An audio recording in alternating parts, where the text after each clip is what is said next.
dear students of class 11. So today we'll be starting with a new chapter, chapter number 4, chemical bonding and molecular structure. So this chapter, the starting portion that we have already studied in class 10. So it's like a recapitulation for you all. So here in Kochel-Lewis theory or electronic theory of valency, we come to know about why do atoms combine. So you already know why do atoms they react with other atoms of the same element or of different element. It's because all of them they want to be stable in nature. So if they acquire nearest noble gas configuration, then they become very stable. So in the process of becoming stable or achieving nearest noble gas configuration, there are 3 ways in which they can do it. Now in this there are 3 different processes involved. The one is by transfer of electron, as you already know it. The other one is mutual sharing of electron. The third one is like if one atom has both the electron and it can share it with the other atom which is deficient in electron. So in particular we are going to discuss about electrovalent bond, covalent bond and dative or coordinate bond. So Kochel-Lewis theory is very simple, which already you know it. So let's begin with electrovalent bond or electrovalent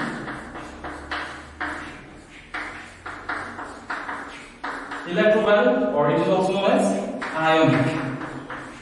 So you know how this electrovalent bond or ionic bonds are formed? This is formed by transfer of electron from an atom which is accessing electron to an atom which is, say, they are at the verge of getting their noble gas configuration and are deficient by 1 or 2 electrons in the valence cell.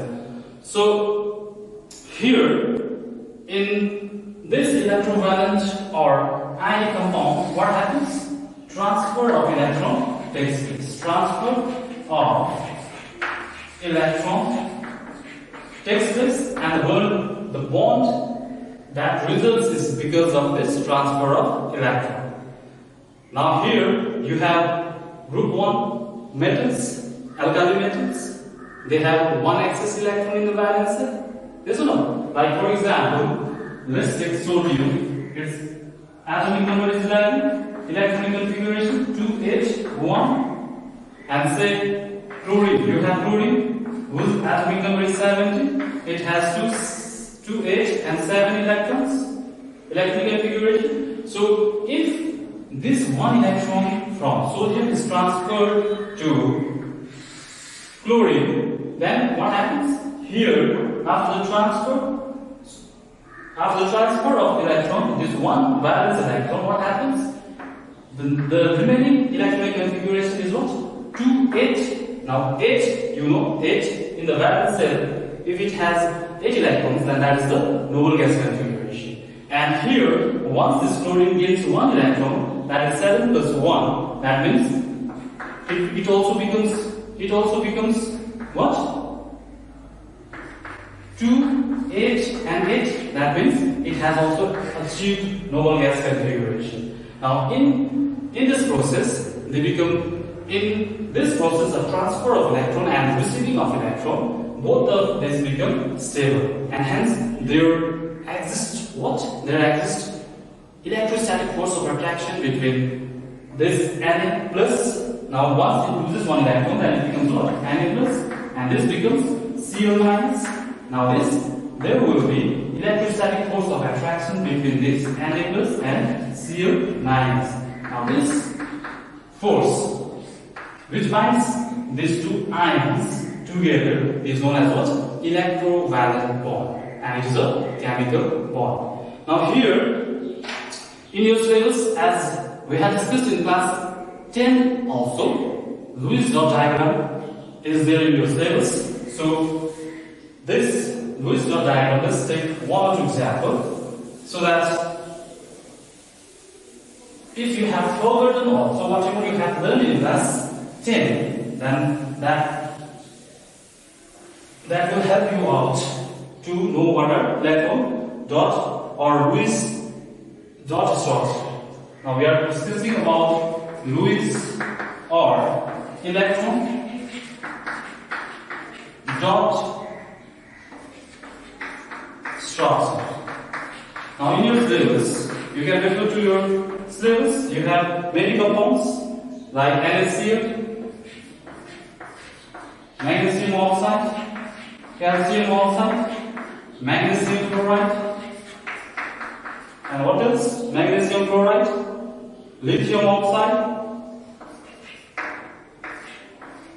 and sodium sulfide. So here, this,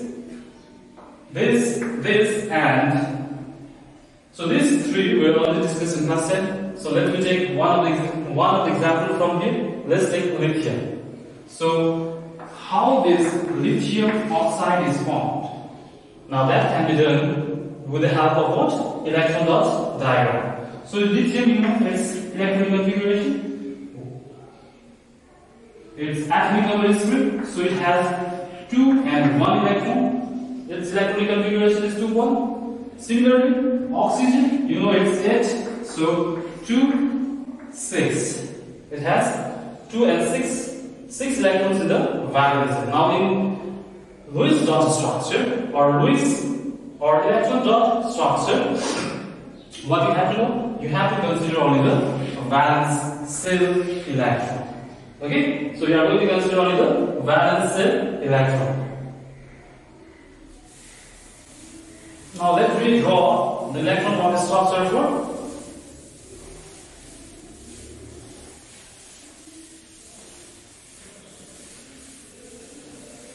lithium oxide. So here lithium has only 1 electron in the valence.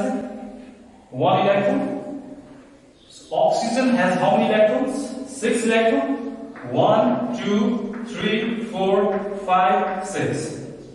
So here in the molecule, what is it? 2 lithium atoms are involved. Therefore, 1 more lithium atom is used in bond formation with what? Oxygen. So it's very easy.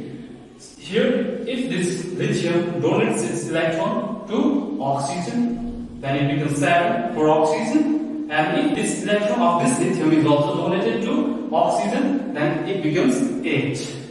So this electron is donated to oxygen, and this electron of lithium is also donated to oxygen. As a result, what you get? Lithium plus now oxygen 1, 2, 3, 4, 5, 6, 7, 8, and since it has acquired 1 and 1, 2 electrons, it will be having 2 negative charge. You can keep it within the bracket, and this side lithium ion is generated. So this is how this electron transfer takes place, and as a result, the bond formation, the electrovalent bond formation takes place. So here you can write this in this way also. That is lithium. How many of them are there? 2. Yes or no? So lithium 2, and here oxygen. So O2 minus. This is positive side. So the force that exists between this positive sign and this negative sign here is what? Electrostatic force of attraction, and this will bind these ions together very strongly. Okay? Electrostatic force of attraction is very strong, and this is known as what? Electrovalent bond. So there are all examples. As I told you, you have many compounds in your syllabus. So please try to draw this electron dot structure for other compounds that is given in your book. Okay? So let's move on to the next topic, that is what are the conditions which are necessary for the formation of electrovalent or ionic bond. Conditions necessary for condition necessary, conditions required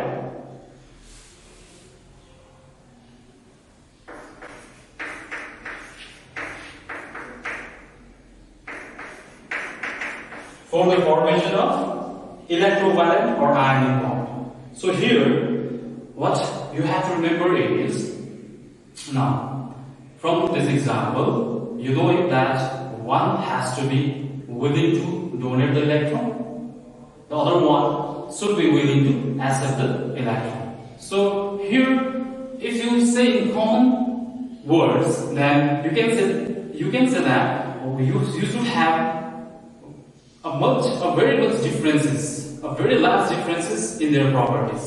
Like group 1, as I told you, group 1 they possess 1 electron, group 2 they possess 2 electrons in the valence cell, and group 70 possesses 7 electrons in the valence cell, group 16 possesses how many electrons in the valence cell? 6. So whenever they come together, okay, when the atoms of the elements of this group 1, group 2 and group 16 and 17 they come together, they result most of the time, okay, they result in the formation of electrovalent or ionic bond. Now here, what you have to know is condition. The first one is low ionization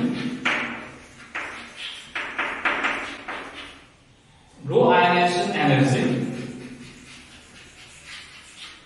for the metals. So what does it mean? It means that low ionization energy means, you know, ionization potential or ionization energy. So it is the amount of energy which is required to remove the electron from an isolated gaseous atom. So for the metals, this energy required to remove the electron should be very, very low. If this is so, means if the ionization energy of these metals are low, that means they are willing to lose the electron, isn't it? So that will result, or that will help in the formation of what? Formation of electrovalent or ionic bond. Now, the second point that you have is high electron gain enthalpy. High electron gain enthalpy. And this is also known as electron gain enthalpy or electron affinity. Okay? High electron gain enthalpy, electron affinity. So it is also called as electron affinity. So for atoms, for combining atoms, and these atoms are most of the time they are what? Non-metals. So what does it mean? This means that, now see, one is the first one, we are dealing with what? The atom which is willing to lose the electron. Obviously the second point should be related to the atom which is willing to accept the electron. So here, for such atoms, okay, they should be having very high electron affinity or electron gain enthalpy. What does it mean? It means that they should have either 7 or 6 electrons in the valence cell. Okay? Once they accept 1 or 2 electrons, then they become octet. And from higher level energy, once they achieve octet, they lose their energy and they become very, very stable. Okay? And they become very stable. The third point that we have is high lattice energy. High lattice energy. So here, first point, we talk about this metals which will be willing to form what? Electropositive ion, some positive ion. This is the second point relates to the formation of anion. So whenever this cation and anion, okay, they come together, that means this is positively charged ions, these are negatively charged ions. So whenever they are coming together and staying together, then there should be a very strong electrostatic force of attraction, so that from a very high energy level, please listen carefully, from a very high energy level, once they become stable, what happens? They lose most of the energy and they come to lower energy state. Means the energy that is released once this cation and anion they come together in the formation of bond, that is known as what? Lattice energy. And this lattice energy should be very, very high. If it is high, what does it mean? There is strong interaction and it is very stable. Now, for this lattice energy to be very high, there are two conditions on which this lattice energy depends. So let's discuss that. The first one is the charge on the ions. The charge on the ions. If the charge is high, so we are discussing within the 3 points, that is lattice energy, and this lattice high. For this lattice energy to be high, what has to happen? High charge, large charge on ions. If the charge on ions is high, then this is directly proportional to lattice energy. Means higher the charge on ions, this cation and anion, then that will result in high lattice energy, and this will facilitate in the formation of ionic bond. So you can also write as this lattice energy relates to stability of ionic bond. Okay, so if the charge on cation and anion is high, that means that particular ionic bond will be very, very stable. Now, the second one is size of the ions, the combining ions. Ions here are cation and anion. Now, this is done inversely. Please remember, this is inversely proportional to stability of the ionic bond that is being formed. Friends, if the size is large, then what happens? Size of what? Size of cation and anion. If it is large, that means those ionic bond will not be that stable. Higher the size of cation and anion, its stability will be lower. Okay, please remember this part also. Now, the most important points we have already discussed. One more point is there, that is the electronegativity difference. Number 4 is electronegativity difference.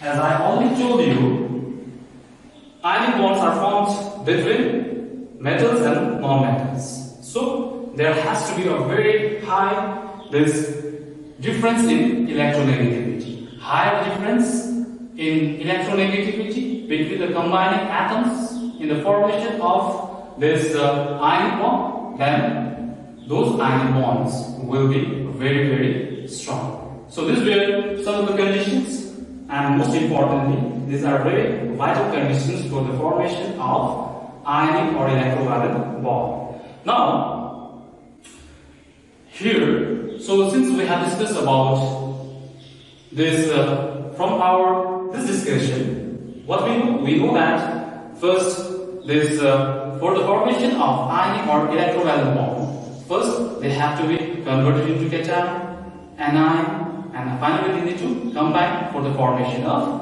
ionic or electrovalent bond. So now here, the next topic is very important, and from here, numerical will be asked. So please listen carefully, okay? And this is very simple. If you understand, that is very simple. The next topic that we are going to discuss is Born-Haber cycle.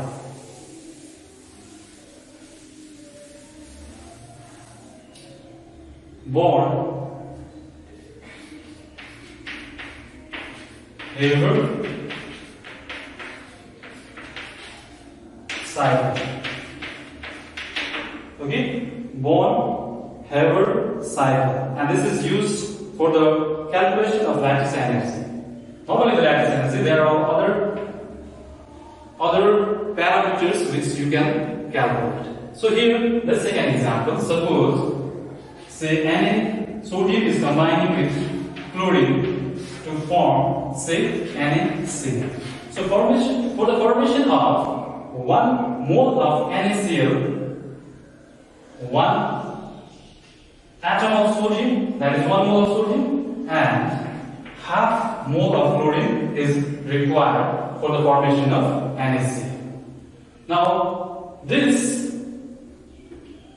here, Born-Haber, what he did is, now what are the energy changes or the heat changes in the formation of this ionic compounds? What he did is, he calculated the energy changes involved in each step and used it to calculate what is the total energy that is required or the total energy that is released in the formation of ionic compound. So here, look at this. This is the solid state. This is already in the gaseous state, and this is solid, as you already know it, common solid. So sodium, at first, it has to be converted into gaseous state.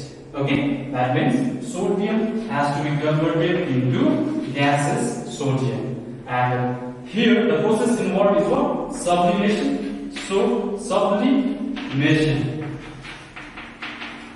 That means some energy is required. Therefore, I am writing S for sublimation. So for the conversion of sodium in the solid state to sodium in the gaseous state, what is the energy required? It is the sublimation process. Okay. Now from this sodium gases to be cation, what you need? You need to remove 1 electron, and the energy involved in the process of removing the electron is what? It is ionization potential or ionization energy. So you can write here is the energy required, therefore it is positive sign. Please don't be confused. Positive is for energy required. So ionization energy is required for taking out 1 electron from the valence shell of sodium. Now once this sodium gets converted now from sodium to sodium ion, now it is ready for formation of what? For the formation of electrovalent bond. Similarly, so please don't forget this S stands for sublimation. So let me rub this part. Now similarly, this chlorine here, Cl2, is a molecule, is or no? So it is already in the gaseous state. At first, what we need to do is, for the formation of NaCl, this Cl2 means ClCl, this bond has to be broken, and the energy required here is known as dissociation. Dissociation energy. Therefore, here what we need? We need dissociation energy. We need to break it. To break the bond, what we need? We need energy. And here, since dissociating of this chlorine molecule gives us 2 atoms of chlorine, therefore, in this step, only 1 chlorine is required. Therefore, half of dissociation energy is involved. And once it gets converted into Cl, we need only 1 Cl. Yes or no? We need only 1 Cl. This is already in the gaseous state. Why do we need only 1 Cl? Because in the formation of NaCl, only 1 atom of chlorine is required. Therefore, okay. Now here, this chlorine, once it is in the gaseous state, now it is going to receive 1 electron, and in the process of doing so, it liberates energy. That is known as electron affinity. It is going to liberate energy. It is going to give out the energy. Therefore, here you have to be very careful. Negative sign is used. Negative sign is for what? Liberation of energy. Now, to be Cl minus from Cl, what is involved? Electron affinity is involved. and this is having a negative sign. Negative sign means this is at higher energy state, and this is once it receives one electron, then it becomes octet, it becomes stable, isn't it? Therefore, it gives out energy. Now, our two atoms, one this sodium cation and chloride anion, they are ready for the formation of what? For the formation of electrovalent bond. Now, once they come together, what happens? There is electrostatic force of attraction, and this releases energy again. Now, these two will combine to give you NaCl. Okay? And in the process of forming this NaCl lattice, it becomes very stable. Then here also, what is released? Energy is released. This is U, okay? And here again, energy is released. Don't forget, in two processes, the energy are being released. Electron affinity and this U. U is known as what? It is lattice energy. Okay? Now, you can see it steps in sublimation, ionization energy, dissociation, electron affinity, and here you have once the lattice of NaCl is formed, energy is released. This is known as what? Lattice energy. So whenever we combine all these processes, then we can say what are the heat changes for the formation of what? For the formation of this NaCl molecule. So that can be calculated from combination of each of these steps. So let's try to get the equation for this one. So the energy changes, that delta H, this F stands for formation, and H is enthalpy, and here in simple language, what are the heat changes in the formation of what? NaCl. So what are the steps involved? This is sublimation plus half of dissociation. So these two we have to consider. Then comes ionization energy plus ionization energy. Then comes this also we consider. Now here comes electron affinity, and it has negative sign. So electron affinity, and at last this U has to be considered, and it also has what? Negative sign. Why negative sign? In these two processes, energy is what? Raised. So if we combine all these steps, then what we get? We get the heat changes or the enthalpy changes for the formation of this which particular compound, which particular ion compound? NaCl. So delta H formation for NaCl. This is for NaCl. Okay. So hope you understood this part. Now, similarly for other compounds also, you need to consider each step, and if you combine them, you get what? You get the heat changes or the enthalpy changes for the formation of that particular compound. Now, here in your book, you have some solved this numericals based on this, and it's very simple. You just need to go through it, you will understand, and there are some unsolved portion. So your responsibility is to solve the unsolved numericals based on this particular equation, that is Born-Haber cycle. So for today, we'll be discussing up to this much. In the next video, we'll be discussing about some new exciting topics. Till then, take care. Thank you.